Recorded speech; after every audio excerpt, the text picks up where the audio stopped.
అదృష్టం నర్సిరెడ్డి అన్న గారు ఈ కార్యక్రమం తీసుకోవడం అనేది. ఎందుకంటే వారు అనేక ఉద్యమాల నుంచి మేధావిగా విశ్లేషకులు ఉన్నారు. సీతారామరావు సార్, వీసీ గారు, పూర్వవిసి, ఓగు శ్యామల గారు, సిద్ధరన్న సోదరులు, ప్రజానాయకులు, మాది శాసనసభ్యులమ్మ అన్న తమ్ముడు గ్యాదర్ కిషోర్, బీఆర్ఎస్ నాయకులు అమ్మ ఊరు పేర్లు అన్నీ చెప్పారు. జయంతి గారు వెళ్ళిపోయినాం. ఏదన్నా కానీ మూసి నేనే పాటలన్నా, పారాడి పోరాడి గోదావరిలో కలిసి సీతమ్మ పాదాలు శిరసుంచి తాకింది వాన, వంకలు డొంకలు వనములన్నీ తిరిగి కృష్ణమ్మ ఒడిపోయి ఇష్టంగా ఇదింది, దుందుబి తల కంటే దుమ్మంతా గడిగింది, అందమైన ఇసుకని అద్దంలో వేసింది, ఇష్టముందో లేదో పట్టణానికి వచ్చింది, ముక్కు మూసుకొని మూసిలో మునిగింది. ఈ ముక్కు మూసుకునే పరిస్థితి 25 ఏళ్ల కింద 25 ఏళ్ల కింద రాసినాను. అప్పటికే అంతా వచ్చింది. 90 నాటి కూడా శుద్ధి చేయాలని పెట్టినారు, కానీ 20% శుద్ధి కాలేదు. నగరం అభివృద్ధి విధ్వంసం కాకూడదు. ఏ ఆర్థికవేత్తలు చెప్పినా, అమర్త్యసేన్ చెప్పినా, ఎవరు చెప్పినా ఏ అభివృద్ధి అయినా అది విధ్వంసం కాదు. పైగా ప్రపంచానికే మార్గదర్శనం వహించిన గాంధీ తత్వం ఏదైతే ఉందో, పరిమితత్వం, ప్రశాంతం, సహజత్వం, ఈ 3 సూత్రాలకు విఘాతం కలిగించే ఏ అభివృద్ధి అయినది ప్రజాయుతం హితకరమైంది కాదన్నాడు ఆయన. ఈ దేశంలో జరిగిన జనాభా ఎక్కువ ఉందని అదని ఎవరికి ఈ మందులు, వాళ్ళు చేసిన మందులు, వాళ్ళు ఉత్పత్తి చేసిన కాలుష్యం, నారాలకు మొత్తం కంపెనీల మురుగునీళ్ళకు గత కాలంలో కాంగ్రెస్ పార్టీ ఉంటుంది. పర్మిషన్ 80 నుంచి అంతకుముందు ఈ నదిని పాడు చేసిన పాపం పాలకులకు ఉంది. అక్కడనేమో గంగానది పాడైపోయింది, ఇక్కడ ఇది పాడైంది. ఇంకా రాయలసీమలో ఏంటంటే అభివృద్ధి ఎక్కువ లేదనుక సకలేరు, జంపలేరు, గుండ్లకమ్మ అవన్నీ అది వానొచ్చినప్పుంటే పోతాయి. ఈడ అభివృద్ధి పేరుతో నగరం అనేది నదిని పాడు చేసే అభివృద్ధి అనేది అది సర్వపాపం. నది అంటేనే పాపాన్ని, బంధాలను అన్ని విముక్తి, నదులను ప్రేమించే లక్షణం బుద్ధ భగవాన్ ఇచ్చింది. అంత ఇచ్వాకులు అనే వాళ్ళు బౌద్ధాన్ని ప్రోత్సహించిన వాళ్ళు. ఇచ్వాకుల కాలంలో ముచ్చుకుందులని రాజుననే ఓ చరిత్ర అంత అవుతుంది. అనంతగిరిలో పద్మనాభుడు దివ్యమైన మహిమలు ఏమున్నావులే కానీ అనంతగిరి పద్మనాభుని వచ్చిన కొండల నుంచి ఇచ్చిన నది పారే వాగుల పూర్తి పచ్చని కొండల నుంచి పరిమళమైన పూలగాలను మోసుకొచ్చి నగరపు సైకతాన భగీరథి ప్రేమగాథలకు, ఇసుక తిన్నెల మీద ఊహించిన నిన్న రాత్రులకు జహాపన ఈ పండు టెన్నెల్లో ఒక మంచు లేని మంచు ప్రాంతం అంత మంచి నదిని పాడు చేసిన పాపము పాలకులది. ఈ పాపాన్ని సరిచేయడం కోసమే ఎవరెంత ప్రయత్నించినా దాదాపు 25 ఎస్టీపీల కేసీఆర్ గారు 32 ఎస్టీపీలు పెట్టినాడు. అది దానికి ఇంకెన్ని కొని చేయాలి. కానీ వచ్చే పనులను ఉన్న ఎస్టీపీలను పని చేయకుండా చేస్తే వాళ్ళకి పేరు వస్తుందని, అది ప్రపంచవ్యాప్తంగానే ఇట్లాంటి దూరం వస్తుందని ఒక విధానంతో వాడిని పని చేయకుండా చేయటం అనేది మొదలైంది. తర్వాత వాటికి ఇంకా ఇంకా ఎక్కువ ఎస్టీపీలు పెట్టండి, ముందు శుద్ధి చేయండి. సిద్ధరన్న బాగా చెప్పినాడు, స్నానం చేసి శుద్ధి, ఇంకా పెద్ద సూత్రం అవసరం లేదు. శుద్ధి అనేది వాళ్ళకి ఇష్టం ఉండదు. ఎందుకంటే ప్రజలు శుద్ధిగా ఉండి, ప్రజలు చైతన్యవంతంగా, ప్రజలు ఆరోగ్యంగా ఉండటమే పాలకులకు అంత ఉండదు. ప్రజలు ఎప్పుడు అరకూర అడుక్కుంటేట్టున్నారు. ప్రజలు ఎప్పుడు అరకూర చిన్న చిన్న విషయాలు, బాధలు, వాళ్ళు ఆరోగ్యవంతులుగా ఉంటే ఆరోగ్యం ఆలోచిస్తారు. వాళ్ళు ఆరోగ్యంగా ఉంటే ఎప్పుడైతే నీవు ఎక్కడెక్కడైతే పర్యావరణం బాగున్న ప్రాంతాల్లో నీవు వేరే చిన్న చిన్న దేశాల్లో డెన్మార్క్ కానీ, స్వీడన్ కానీ, స్పానిష్ కానీ వాళ్ళు చాలా చైతన్యవంతంగా ఉంటారు. ప్రజలు ఎప్పుడు అంటే తాను దుర్భర పరిస్థితుల్లోనే బాగానే ఒక ఏమీ లేని లేమితనంలోకి వెళ్ళిపోతారు. రోగగ్రస్తులు అవుతారు. మనుషుల ఆలోచనలో కూడా వాళ్ళు తాము చిన్న వాటి కోసం ఇది చేస్తారు. అది మొదటి నుంచి ఉన్నది. ఇవన్నిటిని చాలా లోతైన ప్రశ్నలు బాలగోపాల్ లాంటి వాళ్ళు ఇవాళ మనకు తెలుగు సమాజంలో లేరు అట్లా వాటి పట్ల. ఇప్పుడు నరసింహారెడ్డి అన్న తీసుకునే కార్యక్రమం వల్ల మనం పోతాం వాళ్ళ దగ్గర. ఈ నదిని శుద్ధి చేసే పని సుందరం కాదు, ఇంకా సుందరం చేయం. మేము కూడా సపోర్ట్ చేస్తాం. ఎంత సుందరం చేస్తే నేను పేరు పెట్టి అనను, కానీ సుందరం చేస్తావా, అందం చేస్తావా చెయ్యి. అదే సందర్భంలో నిర్వాసితుల ఒక్కరి మీద కూడా ఒక్కరి గుడిసె కానీ కూలిస్తే, ఒక గూడెం కానీ గుడిసె కానీ లేకుంటే మధ్యతరగతి అపార్ట్మెంట్ కానీ కూడిసే హక్కు ఈ ప్రభుత్వాలకు లేదు. పోనీ ఎస్టీపీలు గతం ఉన్నాయి పని చేయకుండా చేస్తుంటే నీకు ఇది ప్రజాస్వామ్య పద్ధతి కాదు. ఎందుకంటే కాంగ్రెస్ పార్టీ ప్రజాస్వామ్యం గురించి ఎక్కువ మాట్లాడతారు. రాహుల్ గాంధీ నిజంగా కూడా ఆయన కొంత నమ్ముతున్నాం, కానీ మరి ఆయనకు రిపోర్ట్ తెలుస్తుందా, తెలియదా, వీళ్ళు పంపరా, మరి జరుగుతున్నప్పుడు ఆయన ప్రజాస్వామ్యం అంతా మాట్లాడు సెంట్రల్ యూనివర్సిటీకి వచ్చి రోహిత్ వేముల దగ్గర వచ్చి మాట్లాడినప్పుడు డెమోక్రాట్గా మాట్లాడతాడు. కేరళ వినప్పుడు చాలా డెమోక్రాట్గా మాట్లాడతాడు. తమిళనాడు విషయాలు వచ్చినప్పుడు చాలా డెమోక్రాటిక్ ఉంటాడు. మరి ఇక్కడ వచ్చినప్పుడు గుడిసెలు కూర్చున్న కాంగ్రెస్ పేదవాళ్ళని కూర్చోవడం లేదు కదా. మరి ఇది ఎందుకు ఎవరిని ప్రతాపం చేస్తుండ్రు? మీ ఆధీనమా మీ పద్ధత కనుక మనదంటే ఇది ఖచ్చితంగా దీని ఇంకా సాంఘిక ఆర్థిక నైతిక ప్రాంత అభివృద్ధి వెనకాల సుప్రయోజనాలు దాగి ఉంటాయి. సుప్రయోజనాలు రకరకాల రాజకీయాలు సుప్రయోజనాలు దాగి ఉంటాయి. అవి తెలుసుకోలేనంత వరకు జనులు తెలివి మారి రాజకీయాల్లో బలవుతూనే ఉంటారు. అది బలైపోయిన ఈ పరిస్థితుల్లో ఈ నదిని పేరుతోని మనకు ఒక విపత్తు ఎదుగుతోంది. ముందు ఆ కంపెనీలకు వచ్చే వ్యర్థాలను ఆపండి. నిర్దాక్షిణ్యంగా కట్టిన, ఎందుకంటే ఏ కంపెనీ కూడా తక్కువ ఖర్చుతోని ఎక్కువ పర్యావరణకితం ఉండబడే నామ్స్ కానీ వాటిని పాటించవు. వాళ్ళకింకా లాభం ప్రధానం కంపెనీలకు. పైగా ఫార్మా కంపెనీలకు అంత లాభాపేక్ష పిచ్చింగ్ ఏ కంపెనీలకు ఉండదు. ఎందుకంటే ఎక్కువ తెలుగు రాష్ట్రాలు ఉభయ రాష్ట్రాల్లో అత్యధిక సంపన్నులు ఎవరంటే వాళ్ళు ఫార్మా కంపెనీ వాళ్ళే ఉంటారు. ప్రామాణికంగా చేసేప్పుడు ఎందుకంటే వాళ్ళకంత అన్ని రకాల అది ఉంటుంది.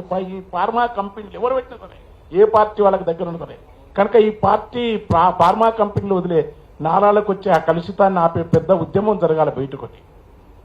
రెండవది ఏంటంటే ఈ నిర్వాసితులను తప్పించే హక్కు నీకు లేదు. నివాసాన్ని గూడును తొలగించే హక్కు లేదు. నివాసం కల్పిస్తామంటే అది ప్రజలతోనే అక్కడ ఆ ప్రజల ఆమోదు. ఇప్పుడు అక్కడేమో సెంచులను అడవిలో ఉండకుండా వాళ్ళని తరిమేస్తున్నారు. ఇక్కడ నదీ పరివాహ ప్రాంతంలో ఉండవు పందుల నివాసాలు పాడు మురుగునీళ్ల కాడ నున్నంగా ఊడ్చి మన్నంతా ఎత్తిపోసి శుభ్రంగా చేసుకొని చూసుకున్నారు. ఎప్పుడో జాగా ఉన్నోని కన్ను గుట్టరు అన్నో ఊరన్నా, నీ గుడిసె ఊసిపోతావు అన్నో ఊరన్నా. యాడికోతారు ఇప్పుడు? యాడికోవాలి చెప్పు. పొమ్మంటే సడన్గా పోవాలంటే కనుక మీరు పరిహారం ఎంత ఇస్తావు? అఖిలపక్ష కమిటీ ఆడిసిందే. ఏదన్నా అఖిలపక్షం ఇస్తే వాళ్ళకి పేరు వస్తుంది. అరే మీరు డిఎంకేతో పొత్తున్నారు. అమ్మ క్యాంటీన్ పెడితే జయలలిత ఆ కరుణానిధి ఇప్పుడు స్టాలిన్ వచ్చేవాడు డిఎంకే పార్టీలో తీసేయాలనే పేరుతుంటే మంచి పని ఎవరు చేసినా తీయకూడదు, అమ్మ క్యాంటీన్ ఆమె పేరుతో అని చెప్పినాడు. ఎప్పుడైనా నీలం సంజీవ్ రెడ్డి కానీ సుందరయ్య గారు పోతు కానీ పాతకాలపు దామోదర సంజీవ్ కాంగ్రెస్ పార్టీలో ప్రతిపక్ష నాయకులు గౌరవించేది. ఇదే మొత్తం ప్రపంచవ్యాప్తంగా భారతదేశంలో ఈ వాతావరణం లేపం. బుల్డోజర్ అన్న పదమే పెద్ద ఒక దుర్మార్గమైన కిరాతకత్వానికి నిదర్శనం. ఈ బుల్డోజర్కు లింకులు ఎక్కడెక్కడ ఉన్నవు. అది ప్రజల మీదకి బుల్డోజర్ పంపడం అనేది నీకు పంపితే తెలుస్తుంది. మనిషి అంటే పిచ్చగా ఎగిరిపోనికే. మనిషి అంటే తరిమి కొడితే పోయి జంతువులు ఎక్కడో పోని అల్లల్లానికి జంతువు కాదు మనిషికి తన చుట్టూ తన అనుభూతులు ఉంటాయి. ఇంట్లో పూట ఉంటుంది. మనకు తండ్రి చనిపోయిన ప్లేస్ కూడా పవిత్రం. బిడ్డ పుట్టిన స్థలం పవిత్రం. మనం ఆడుకున్న నిద్ర, మనం ఉన్న గూడు ప్రధానం. ఇట్లా కూర్చొని మా తాత చెప్తుండే ఎక్కడ అంత చిలకల వాడ కూర్చునే నాకు ఈడ కూర్చుంటేనే ఈ చెట్టు కింద కూర్చుంటే నిద్ర వస్తాయి. బిడ్డ చింత చెట్టు కింద ఆనుకుంటే నిద్ర వస్తాయి. ఇట్లా రాత్రిపూట కూడా అనే వస్తున్నాయి. ఎందుకంటే ఇట్లా ఆనుకుంటే నిద్ర వస్తుంది. బిడ్డ చెట్టు కాడ ఎందుకు ఉంది అంటుండే. మనిషికి కొన్ని అనుభూతులు ఉంటాయి. అభివృద్ధి అనే పేరుతోని మానవ అనుభూతులను మానవ సహజాతాలను భగ్నం చేసి ఏది కూడా అది సరైనది కాదు. నీవు ఆ నిర్వాసితులను తీసే నది బాగా చేసి నది పక్కన కొద్ది బఫర్ జోన్ అంటున్నా. ఆ బఫర్ జోన్కు ఇంజనీర్లను వాళ్ళను ప్రతిపక్ష పార్టీలను రకరకాల పార్టీలు పిలవాలి. కమ్యూనిస్టులతో ఇట్లా పొత్తే ఉంది కదా, మరి సాంబశివరావు గారితో పొత్తున్న సిపిఐ పార్టీలను పిలవండి, న్యూ డెమోక్రసీ పార్టీలను పిలవండి. వాళ్ళు ఒక్కసారి కలిసి పనిచేస్తారు. ఇప్పుడు నరసింహారెడ్డి గారు చాలా స్పష్టంగా మాట్లాడుతున్నారు. తర్వాత బీఆర్ఎస్ పార్టీ అంటే నీకు ఎందుకంటే వాళ్ళు పెట్టిన ఎస్టీపీలే వద్దంటున్నాక రాజకీయం చేయడం కాదు, ప్రజా సమస్యది చెప్పేది. రాజకీయం కోసం చేస్తుండ్రా? దీంతోనే మొత్తం రాజకీయం మారిపోతా. దీంతోనే ఎలక్షన్ చాలా ఉన్నది. ప్రజల తరఫున ఆవేదన మాలాంటి వాళ్ళు ఆవేదన అని చెప్తున్నాం. ఎంత బాధ ఉంటుందో వాళ్ళు చిన్న చిన్న పనులు చేసుకునే పనులేది. కేతిల టీ అమ్మేటోళ్ళు, రాత్రిపూట లైట్లు మోసేటోళ్ళు, పూలు అమ్మేటోళ్ళు, సఫాయి వర్కర్లు, గల్లీసినది పాట అంతా వాళ్ళదే. వాళ్ళ బతుకులు వాళ్ళకి సడన్ గా ఇంతింత జీతాలు తీసుకొనే లక్షల జీతాలు తీసుకొనే ఉన్న మీకు ఒక్క నెలలో మనకు రాకపోతే గిలగిల కొట్టుకుంటామే. వాళ్ళకి ఏం ఆధారం అవుతుంది? ఎక్కడ సడన్ గా ఎక్కడ తీసుకుంటాం? అన్నిటికన్నా మన ఎమ్మెల్యేలకి టోకన్లు ఇచ్చి ఏసీలు గీసీలు ఇప్పుడు చేసుకొని ఇస్తారు. ఈ ఎండలకు ఉమ్మరాన్ని సడన్ గా పోమంటే ఏడిపోతారు. ఆ పిల్లలు తీసుకొని ఎక్కడ పోతారు? ఏ బతుకు అది బతుకు? మనుషులను ఎలా ఆలోచించవా నువ్వు? ఆలోచించాలి. పాలకులకు ఉండదు, దయ ఉండకూడదు. రాజ్యం వచ్చేవరకు అట్టుంటారా? అదే కనుక మీరు కనుక పదవి లేకుండా ఇదే పరిస్థితిలో మీరుండి వేరే ప్రభుత్వం చేస్తే దీని మీద అల్లలల్లో పెద్ద బ్రహ్మాండ ఉద్యమం మాటలు ఉంటుండే. ఇది ఎందుకు కనుక ఇది సరైనది కాదు. నిర్వాసితులను చేయొద్దు, శుద్ధి చేయాలి. తర్వాత 50 కిలోమీటర్లు కాదు, 250-260 కిలోమీటర్లు ముచ్చుకుంద నుంచి మొదలుకొని ఆడికేడికి వజీరాబాద్ కాడ, వాడపల్లి కాడ కలిసే దగ్గర కూడా మొత్తం మురికి అయిపోయింది. సూర్యాపేట అవతల మూసి పక్కన కల్లాతే దెబ్బకే కపం వచ్చి వస్తారు, జ్వరం వస్తుంది. అరే నేను పరిశాన ఏడాదైనా కళ్ళు బాగుంటుంది, అది ఇట్లా మా ఫ్రెండ్ చెప్తే అరే నేను వేడదైనా రాన్నా, అరే అది మూసి పక్కన కళ్ళు కపం ఎల్లో కలర్ వస్తుంది. మొత్తం పాడు. ఈ పారిశ్రామిక పారిశ్రామిక వ్యర్థాలను ఆపాలి. పెట్టుబడిదారుల పైన పాలకులు ఎప్పటికీ ప్రేమనే ఉంటుంది. వాళ్ళు ఎవరు చేయరు. ప్రజల యొక్క అప్రమత్తత ఉండాలి. ప్రజలేమో హాయిగా ఎట్టుంటే టైం పాస్ ఈజీ గోయింగ్ అయిపోయింది. ఇప్పుడు ఈ బీఆర్ఎస్ లీడర్లు ఉండగా మాట్లాడిన ఎవరైనా మన మిత్రుడు ఇంత అంటున్నాడు అనుకో, ప్రజలు ఈజీ గోయింగ్ అయిపోయింది. ఏదో వస్తే పోతాం. మీరు చాలా సీరియస్ గా మాట్లాడే తప్పన లేదు ప్రజలకు. వాళ్ళ పాపం వాళ్ళ బాధలను కొంచెం ఏదో చెప్తున్నాం. ఈ బాధలన్నిటి నది పాడు కాకపోతే ఏం తింటారు? ఆ మూసిలవన్నీ ఒడ్డు తినండి. ఆ మూసిలవన్నీ కూరగాయలు పాలకు తీసుకొచ్చి మూసిల చుట్టుముట్టు అనేది ఇస్తారు కూరగాయలు. ఒక్కసారి వాసన ఇంత ఘోరంగా ఉంటాయి. ఇంత ఖరాబు చేసి ఆరోగ్యాలు పాడు చేసి కలిపి ఇంత అన్యాయం చేస్తే ప్రజలు ఏం బతకాలి? ఎందుకు ఇంత దుర్మార్గం? కనుక వెళ్ళిపోదము ఈ దేశానికి వెళ్ళిపోదము. ఉన్న పొలముల గూడుగూల్చే బుల్లోజారే తలుపు తట్టే కన్నీరే దప్ప మాకుయే అండాలేని కాలమోచ్చే ఉండిపోదం వెళ్ళిపోదము ఏ దేశానికి వెళ్ళిపోదు. యాడికి వెళ్ళిపోతారు చెప్పు? మేము పోయే ప్రశ్న లేదు. ప్రజలకు దగ్గర ఉండాలి. ఇంతమంది ఉన్నదానికి ఇంతమంది చాలు. ఈడ మూసి ఇండ్ల కాడిపోతే ఆడ మనందరం పోవాలి. ఈడ కూర్చొని మాట్లాడుతూ ఈడ కూర్చొని ఏమవుతుందంటే ఒక చైతన్యవంతమైన ప్రజా ఉద్యమాల స్థాయి లేకపోవడం వల్ల ఈ అన్ని ఆటలు జరుగుతూ ఉన్నాయి. చైతన్యమైన ప్రజా ఉద్యమం తెలంగాణ ఉద్యమం జరిగిన తర్వాత వచ్చిన తర్వాత 10 ఏళ్లలో ఎట్లనేమంటే డెవలప్మెంట్ మంచి ఆ మూసి ఒక్కడు బాధపడ్డా మనందరి బాధ. తెలంగాణ లక్షణం ఏంటంటే ఒక్క మనిషి బాధ కూడా 100 మంది బాధ. ఒక్కడు బాధపడ్డా కూడా అందరి బాధగా భావించే లక్షణం ఒక తెలంగాణ నెలకే ఉంది. గుర్తుపెట్టుకోండి. చిన్న ఇష్యూ అయినా సరే బాధ కలిగితే దాన్ని వేగం చేయాలా. వేగం చేసి మనం కాపాడుకోవాలా. నిర్వాసితులకు గూడు గుల్చేది లేదు, భూమి పాడేది లేదు. గాంధీ ఆశ్రమం విగ్రహం కట్టుకుంటే ఆడగడతో పెద్ద కడితే గాంధీ బొమ్మది కూడా ఊకే గాంధీని కట్టినారు. గాంధీ వాళ్ళకి ప్రేమ ఉండదు. గాంధీ కనుకుంటే ఇప్పుడు కాంగ్రెస్ ఉన్నాడే సర్దార్ వల్లభాయ్ పటేల్ కంటే ఆయన పెట్టకముందు పెద్దది పెట్టాలి. గిడ కడితే గాంధీ గుడి కడితేనే ఓడు నాకు తెలిసి నేను పోయి అడిగిన ఒకసారి పూజాని గాంధీ గుడి కాడికి పోయి. ఎందుకంటే గాంధీ గుడి కాడికి నేను ఎందుకు పోతుంటే ఆయన సెక్యులరిజం, ఆయన ఈ అంతరానితనం, వర్ణ వ్యవస్థ ఇవన్నీ మొట్టమొదటి అర్జున్ సమాజ్ పెట్టింది ఆయన్నే. 1930లో అంబేద్కర్ అందులో సభ్యుడు. ఇప్పటికీ ఢిల్లీలో ఉంది అది. అర్జున విముక్తి దాంట్లో పెట్టి ఆ మూలవాసి పెట్టిన తర్వాత ఆయన బాబా చాలా మంది మహారాష్ట్ర అంబేద్కర్కు ఆయనకి ఇద్దరికి మధ్య మహారాష్ట్రతో ఉండేది. ఆయన పేరు చాలా చెప్తున్నాను, బాబా ఆయన పేరు ఉంటుంది.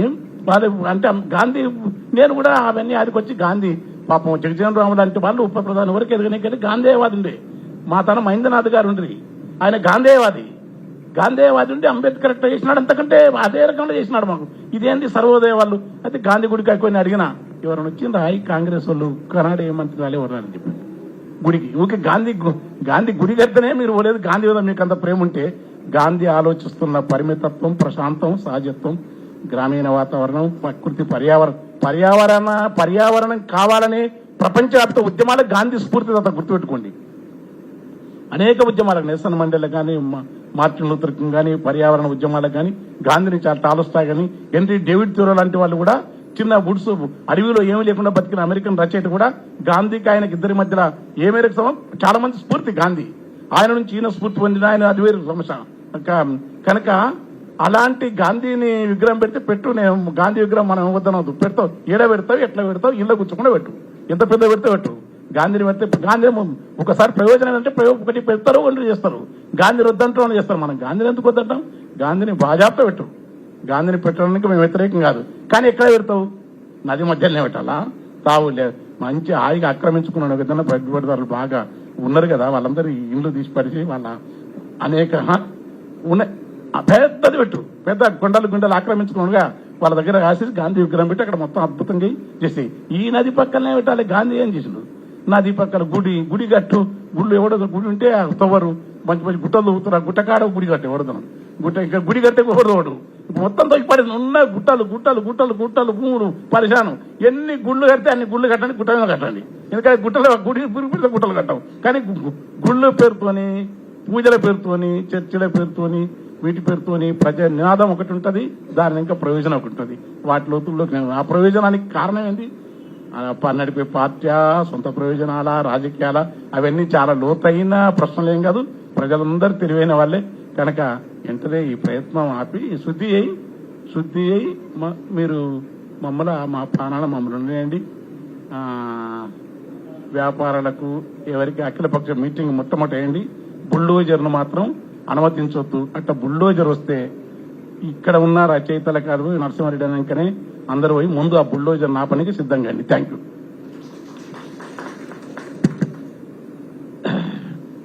గణగారికి ధన్యవాదాలు. మహాత్మా గాంధీ చెప్పిన 3 అంశాలు చాలా మనందరం కూడా జీవితంలో అవసరం. పరిమితత్వం, ప్రశాంతత, సహజత్వం, ఈ 3 అలవర్చుకోవాలి. రేవంత్ రెడ్డి గారికి ఈ రౌండ్ టేబుల్ ద్వారా ముఖ్యమంత్రి గారికి విజ్ఞప్తి ఏంటంటే దీంట్లో ఏదైనా ఒక్కటన్నా అలవర్చుకోండి. కనీసం